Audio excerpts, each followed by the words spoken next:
Ali had heard the stories all his life, but they never sounded like more than campfire gossip tales, people told to keep kids from wandering too far into the hills.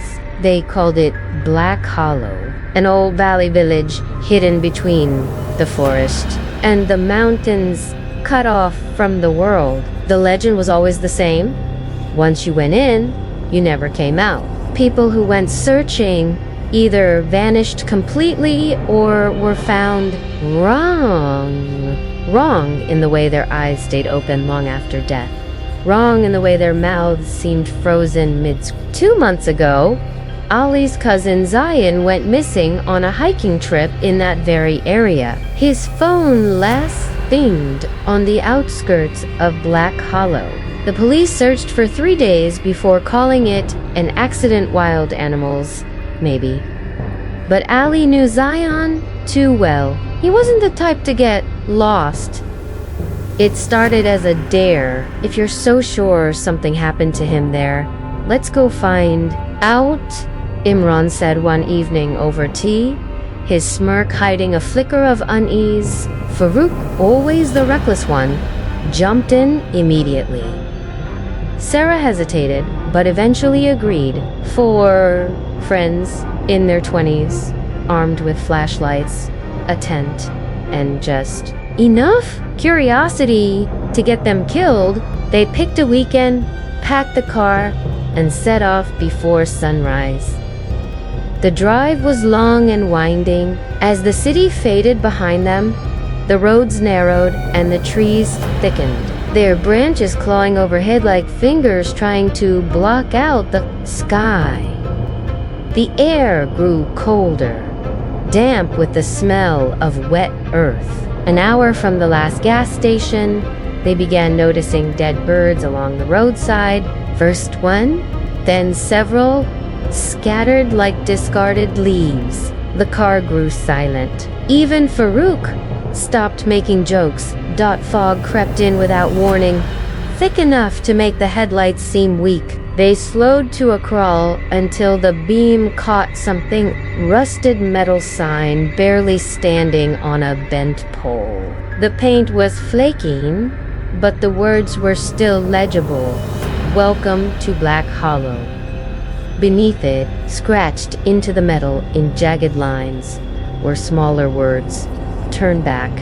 Sarah shifted in her seat. Maybe we should, she began.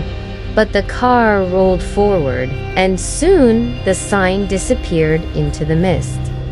The village appeared slowly, as if the fog was reluctant to let it go.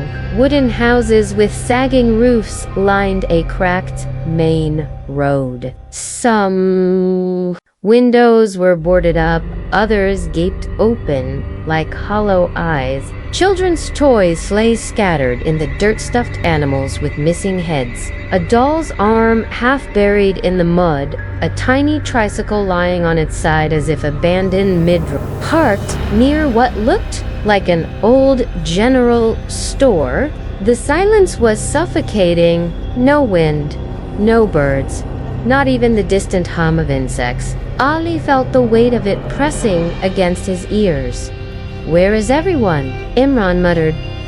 That's when they saw her, an old woman, standing in the shadow of a doorway across the street. She was still.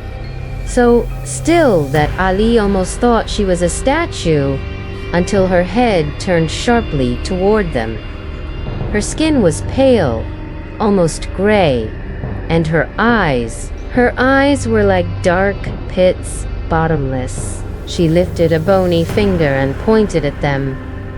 Leave, she rasped, her voice carrying far too clearly in the dead air. Leave before it takes notice. Before anyone could speak, she slipped back into the darkness of the doorway and was gone.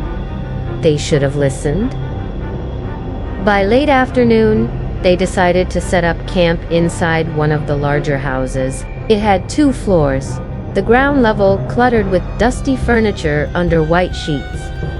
A staircase creaked in the corner. Every step echoed too loudly, as if the house was hollow inside. Upstairs, they found 3 small bedrooms. One still had a bed frame and a cracked mirror on the wall. Sarah stared into it longer than she should have before looking away. Night came fast in Black Hollow. The fog thickened until the street outside was invisible.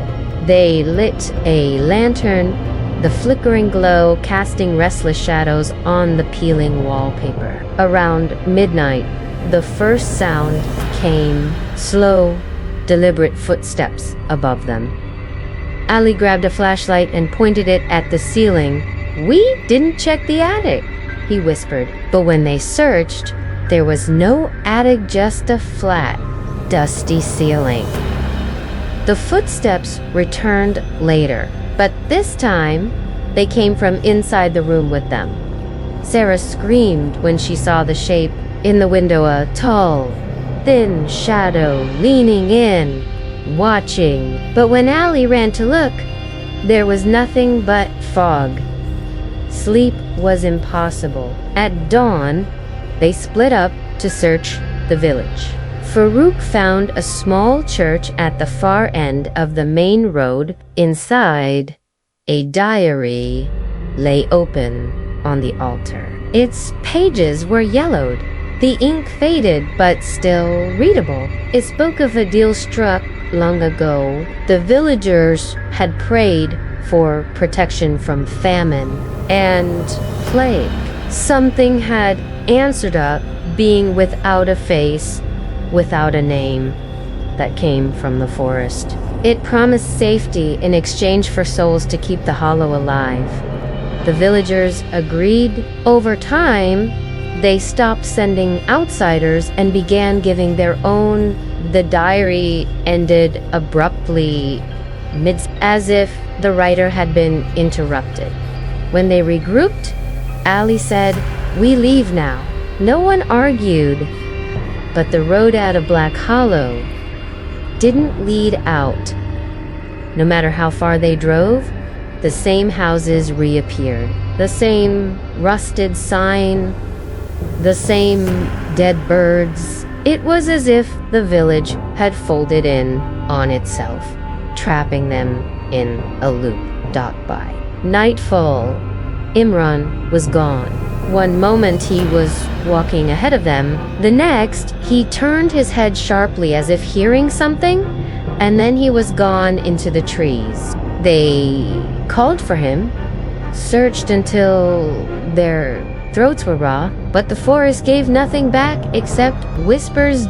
On the third night, the thing came. It arrived with the sound of many feet walking in unison, though no one was there.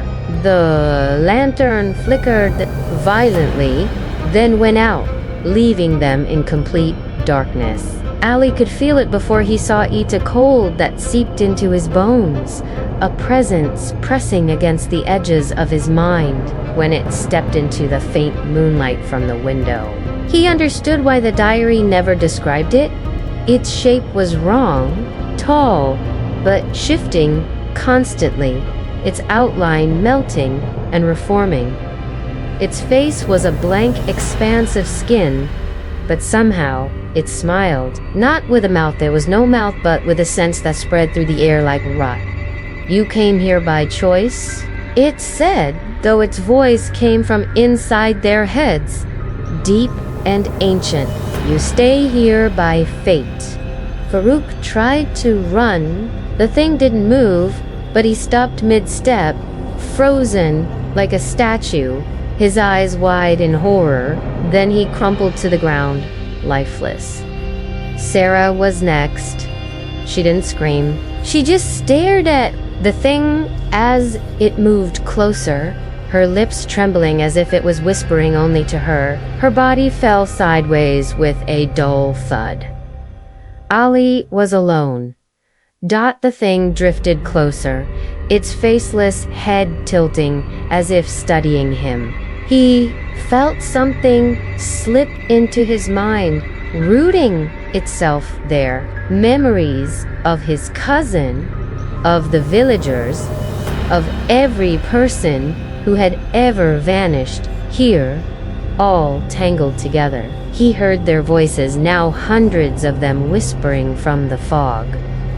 When the sun rose, there was no sign of the thing. The village was quiet again. Ali still walks its streets. Sometimes, new faces appear at the edge of the fog. Hikers, travelers, the curious. He warns them, just as the old woman once warned him. No one ever listens. No one leaves Black Hollow. Please like and subscribe channel Fear Frequency for more horror stories. Thank you.